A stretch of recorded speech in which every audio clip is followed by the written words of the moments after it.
လာပါကျွန်တော်ကတော့ရှမ်းနယ်တဲ့ဘောလုံးအသင်းရဲ့ညီပြချုပ်ဦးမျိုးလိုက်မျိုးဖြစ်ပါတယ် 미얀마 팀은 일단 승인 대표팀 나오니까 아무래도 우리보다 더 좋은 팀이지 않을까 조심스럽게 생각하고 있고.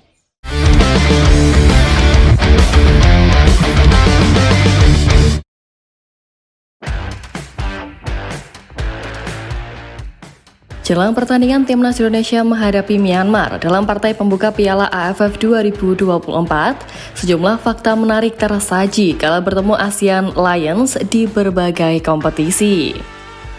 Unggul dalam head-to-head dengan Myanmar, berdasarkan laman transfer market, kedua kesebelasan telah bertemu total 5 laga sepanjang sejarah gelaran Piala AFF yang mana hasilnya skuad Garuda selalu mendominasi dengan meraih 4 kemenangan dan sekali hasil imbang kontra Singa Asia.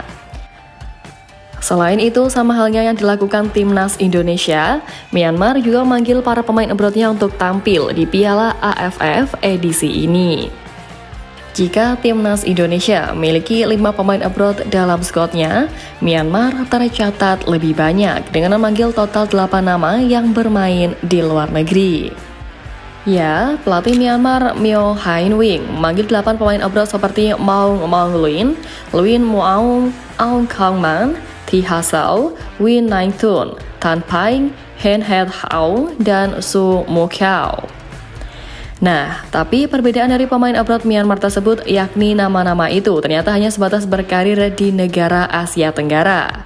Hal ini tentu berbeda dengan Timnas Indonesia yang memiliki sejumlah pemain abroad yang berkarir di kancah Asia dan Eropa. Ya, sebut saja Marcelino Ferdinand yang berkarir di Eropa, tepatnya di kasta kedua Liga Inggris, dan Rafael Strijk yang bermain di Liga Australia. Kemudian selain dua fakta itu tadi, tentunya Timnas Indonesia dengan Myanmar memiliki perbedaan mencolok terhadap harga pasar para pemain. Ya, meski diperkuat dengan para pemain U22, namun skuad Garuda memiliki harga pasar dengan total mencapai 60,40 miliar rupiah. Sedangkan Myanmar tercatat berdasarkan laman transfer market memiliki harga pasaran pemain dengan total hanya 35,63 miliar rupiah. Sementara itu, harga pasaran pemain termahal pun hanya sebesar 3,48 miliar rupiah yang dimiliki oleh Zhao Wintain yang berkarir bersama Yangon United di Liga Myanmar.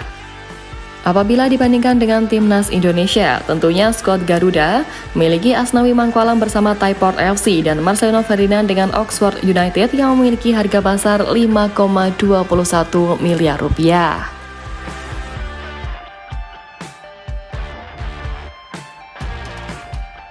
Tentu beberapa fakta menarik itu tadi seakan mengatakan kalau dari segi komposisi pemain, baik Indonesia maupun Myanmar sejatinya memiliki sedikit banyak kemiripan yang membuat duel kesebelasan nanti bakal berjalan sengit. Nah, di lain sisi hal itu, sejatinya Timnas Indonesia sudah sampai di Myanmar sejak 5 Desember lalu dan bahkan sudah menggelar latihan perdana di Myanmar sejak Jumat 6 Desember. Dan dalam keperjalanan tim Garuda berlatih di sana, Coach Shin Taeyong pun membuat penilaian soal fasilitas latihan di Myanmar, di mana menurutnya fasilitas untuk latihan Timnas Indonesia memang kurang mendukung selama di sana. Meski dirinya mengaku tidak masalah dengan hal tersebut, tapi fasilitas latihan di Myanmar diakui tidak seburuk dari bayangan Shin Taeyong sebelumnya. Ya, meski begitu, juru taktik asal Korea Selatan tersebut mengaku bahwa Myanmar jadi lawan yang sulit bagi timnya. Ia mengakui tak bisa menganggap remeh lawannya itu, terkecuali Timnas Indonesia yang menggunakan tim U22 dan tim lain di grup B termasuk Myanmar yang menggunakan pemain terbaiknya di ajang ini. Lawan memakai tim senior pastinya akan berat, tapi kita akan mempersiapkan tim dengan baik, ujar Shin Taeyong.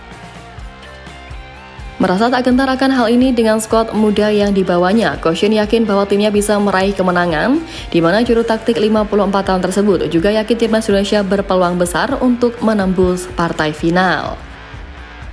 Ya, keyakinan itu tak terlepas dari upayanya yang tengah mempersiapkan tim dengan baik dan fokus untuk membenahi organisasi permainan Timnas Indonesia.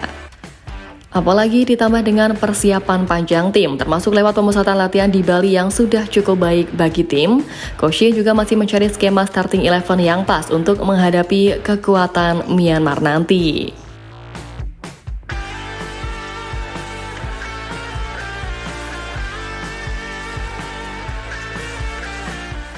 Dan di balik persiapan serta optimisme Sintayong tadi, si penyelenggara turnamen yakni AFF justru dikabarkan kena sindir media Inggris Soccerway soal pemilihan wasit yang seakan menganjurkan untuk tidak memakai wasit asal Timur Tengah.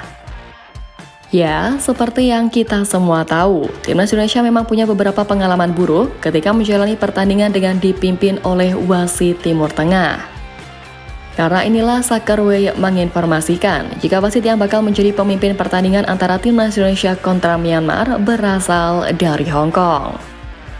Ya, ia adalah Wong Wai Lun yang merupakan wasit berkebangsaan Hong Kong kelahiran tahun 1990 berusia 34 tahun. Tidak terlalu banyak informasi terkait juru pengadil yang bakal memimpin pertandingan antara Timnas Indonesia kontra Myanmar itu, tapi mengutip dari Soccerway, Wong Wai Lun baru-baru ini ditunjuk sebagai wasit di kompetisi AFC Challenge League. Menurut rekam karirnya pun, Wong Wai Lun pernah dipercaya menjabat sebagai wasit keempat saat Madura United meraih kemenangan 2-1 atas SV Rayang di babak penyisihan grup F AFC Challenge 2024. Tak hanya itu, dirinya juga menjabat sebagai wasit utama dalam pertandingan SV Rayang menghadapi SP Falcons, yang mana dalam pertandingan itu, dirinya mengeluarkan hingga 6 kartu kuning, termasuk untuk pelatih SV Rayang Pep Munoz, dan juga memberikan 1 kartu merah untuk salah satu pemain SP Falcons.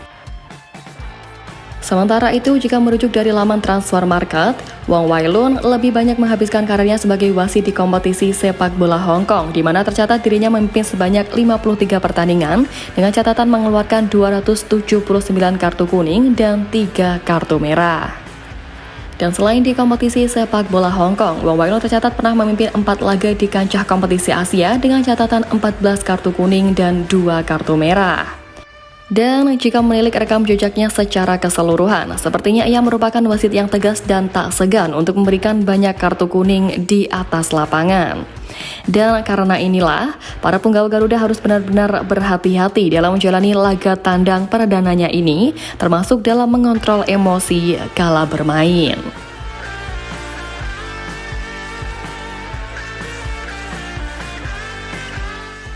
Nah, kembali soal AFF tadi, selain media Inggris yang menyindir ajang bergengsi ini, media Vietnam Tin Phong juga menyindir kondisi venue yang dipersiapkan oleh induk sepak bola Asia Tenggara itu. Ya, Vietnam memang dijadwalkan bakal melakoni laga tandang terlebih dahulu menghadapi Laos dalam partai awal Piala AFF 2024.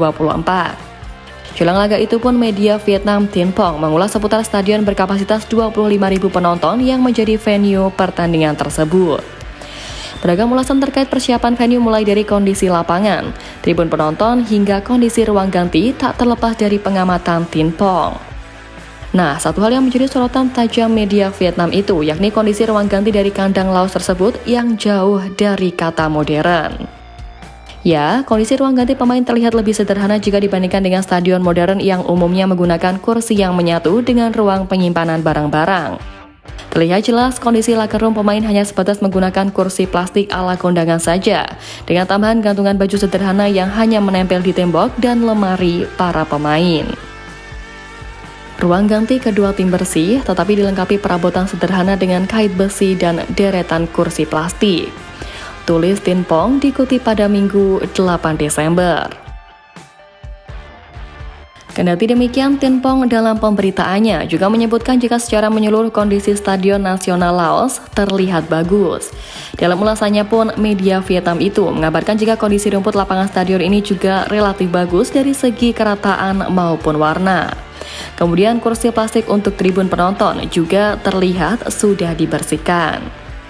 Ya, pokoknya terlepas dari apapun, semoga saja dengan beragam sindiran dan masukan yang ada, AFF selaku induk sepak bola Asia Tenggara bisa terus berbenah diri untuk menjadikan turnamen terbesar se-ASEAN ini sebagai ajang bergengsi yang juga memadai kualitasnya di berbagai kelengkapan. Dan untuk timnas Indonesia kita, semoga saja dengan menurunkan skuad muda, nantinya tetap bisa berbicara banyak. Dan kalau bisa, membawa pulang trofi juara untuk pertama kalinya. Amin.